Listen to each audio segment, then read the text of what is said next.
مجھے قسم ہے اس رب کی جس کے ہاتھوں میں محمد کی جان ہے، جس کے ہاتھ میں میری جان ہے، اس رب کی میں قسم اٹھا کے کہتا ہوں، جو بندہ اپنے پیٹ میں ایک لقمہ حرام کا ڈالتا ہے، اس کے 40 دن کا کوئی عمل اللہ کے دربار میں قبول نہیں ہوتا۔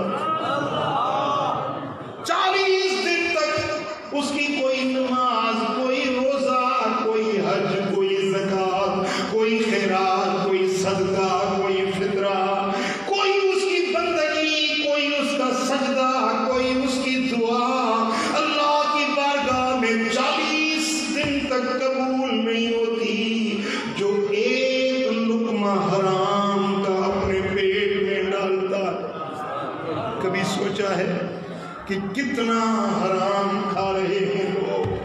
کبھی غور کیا ہے اپنے کھانے پر کیا کھا رہا ہوں؟ یہ کہاں سے آیا؟ کس نے دیا؟ یہ حلال کی کمائی ہے یا حرام کی کمائی ہے؟ کبھی سوچا یہ کسی غریب کا حق تو نہیں چھینا ہے؟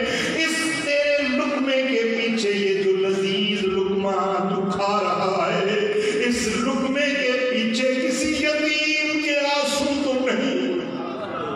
تیرے اس لقمے کے پیچھے کسی بیوہ عورت کے آنسو تو نہیں چھپے ہوئے؟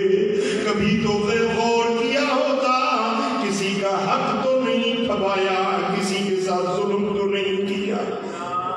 اے رشوت لینے والے، اے حرام مال کھانے والے، کبھی تو غور کیا کر۔ میرے آقا فرماتے ہیں، مجھے اس رب کی قسم ہے جس کے ہاتھ میں محمد عربی کی جان ہے، اس بندے کی 40 دن تک کوئی عمل اللہ تعالیٰ قبول نہیں کرتا جس میں ایک حرام کا لقمہ اپنے پیٹ